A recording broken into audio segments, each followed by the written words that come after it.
Temperatures right now in the upper 50s, mostly cloudy conditions. It's 59 in Springfield. We do have a couple of showers in our western counties. I don't think they'll make it to Springfield. If they do, it'll be a very light shower, a sprinkle, and I don't think they'll make it further east than that. We're starting at 53 in Rolla, 52 in West Plains, 63 over in Joplin. Today, we'll have scattered showers throughout much of the area, but mainly north of I-44. I don't think these are going to be heavy pockets of rain, and I don't expect any severe weather with them either. Overnight tonight, we'll have another round of showers and storms moving in closer to about sunrise tomorrow. This round could have some strong to severe storms, with that main threat being large hail and damaging winds. Good news, though, tomorrow afternoon looks dry but looks warm and muggy with temperatures in the middle and upper 80s. Sunday is Father's Day. There is a chance of storms, but I don't think it'll be a complete washout, and I don't think everybody will see rain. Temperatures still in the low 80s. We're going to keep the low 80 temperatures through the beginning of next week. We've got a chance of showers and storms Monday, Tuesday, and Wednesday. I do think we get a break on Thursday with mostly cloudy conditions and temperatures warming up very nicely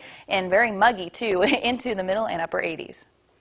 All right, thank you very much, Beth. We take you to what is happening now. Bargain shoppers need to pay attention because we are kicking off one of the largest charity garage sales in Southwest Missouri today. That's right. Help Give Hope in Springfield provides assistance to families in need. That's where we find our Hannah Zettel. And Hannah, we saw just a few moments ago you found some good Flag Day deals, looks like. We are here at the Help Give Hope garage sale over on Cedarbrook. Again, you can go through all of these aisles. How many square feet was it again? 30,000 square feet. 30,000 square feet. That is aisles and aisles of unique things. I'm back with Murray from Help Give Hope. Sorry. So tell us again about the organization. We are a children's charity that help families in Springfield and the surrounding areas. We've been around since 1981, and we help one family at a time, whether they're in a crisis situation where they've had to flee a domestic violence issue and they need things for their home, and we help set them up in their homes, or if they're just, maybe a little bit behind in the utility bills because they had to take the kids to the doctor because they were sick. A lot of families in our community live paycheck to paycheck, and when something goes wrong, then they get into a crisis situation, and that's where we step in to help. Right, and it's so important because those things are happening here in the Ozarks, and maybe not everyone always realizes it, but when you see those garage sale signs, why not come to this one and help out for that cause? So tell us a little bit about some of the other initiatives you guys do. We have a Christmas adoption program, which will start in September, and we also have a used car program where we are able, we've partnered with Youngblood Automotive, and we're able to buy used cars from them at a good price and then give those to families that need the transportation. One of the number one reasons why a single mom can't work is because she just doesn't have the transportation. And that's where, with a qualification process, we can step in and get that family into transportation. Right. Murray, thank you so much. If you guys do want to come by this sale, it's today and tomorrow. It starts at 8 a.m. And tomorrow, the clothes and pictures are going to be half price, right? That's correct. Very cool. So come on down, and we'll throw it back to you in the studio. All right, Hannah Zettel, some unique items for a great cause. We move on to a traffic alert. A road expansion plan in Springfield is in the work for decades, but it could be facing yet another roadblock. South Kansas Expressway comes to a halt at Republic Road, and the Greene County Highway Department is looking to expand that stretch of road farther south to Farm Road 141. However, residents in the area have expressed some concern over traffic impacts and the effect on nature, specifically over an endangered bat cave. Adam Humphrey with the Highway Department says that's something they're working to keep intact.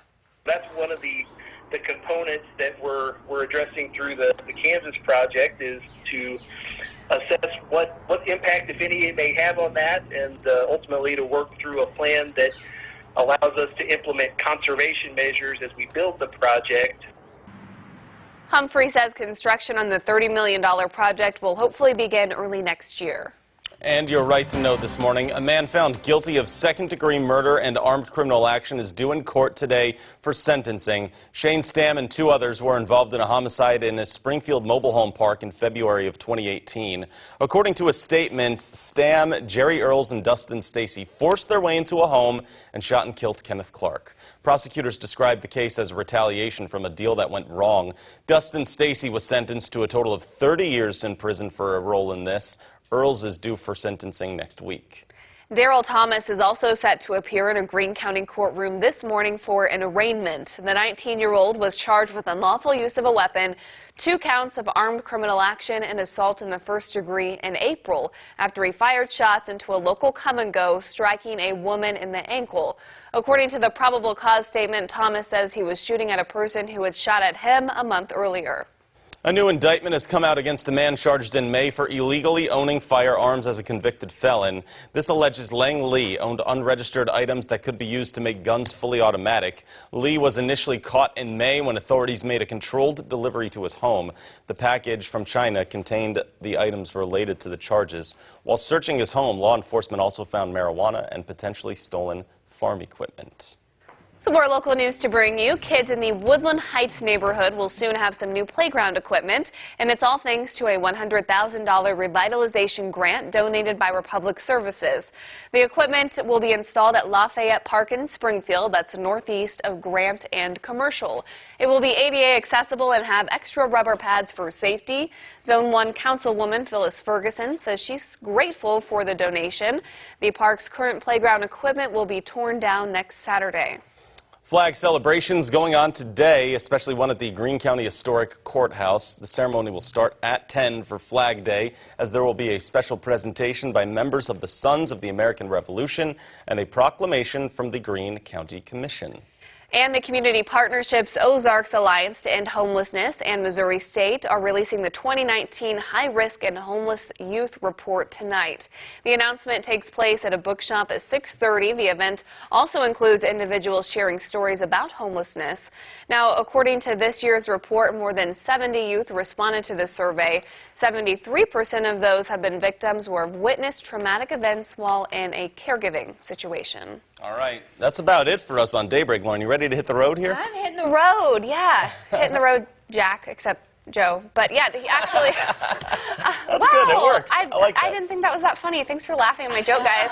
You're just doing that because I'm leaving, so you're like, we got to give her some slack. This whole desk, I'm just going to lay across it. Yeah, this is a map, actually, we've been talking about. We're going to every single county and reviewing area. I'm so excited, but this is a look at kind of the route that we'll be taking. And we are kicking off the Girlfriend Getaway Monday, as you see, June 17th. You and Elise will join us on the morning show from To Be Determined, right? Yeah. I mean, we know it. We know, but yeah, we'll let you see Monday morning. Yeah, really excited about that. And Beth will be here filling in, so of course you've got some mornings ahead of you too. We do have a few quick Google trends to get to this morning. The first one is a possible tornado in New Jersey that I'm seeing overnight. Wow. Yes. So the National Weather Service has confirmed that a tornado did touch down in South Jersey. Now, we know that the tornado touched down. There's video of it, of a funnel cloud, debris, rotation, all signs of a tornado. The National Weather Service hasn't gone out and surveyed yet, but they will do that today. And there has been damage to homes. Good news is, so far, no reports of any injuries. Oh, that is good. Okay. Okay, we feel for them. You know, we've had a lot of severe weather ourselves this season. So, very true. But today, we're looking pretty calm from what you said, right? No severe weather, at least for today into the evening. We've got a chance of showers maybe through the day, but temperatures in the 70s and a chance of showers and storms every day through at least Wednesday. All right, Lauren, get out of here. See you on the road on Monday, all right? See you, Jack.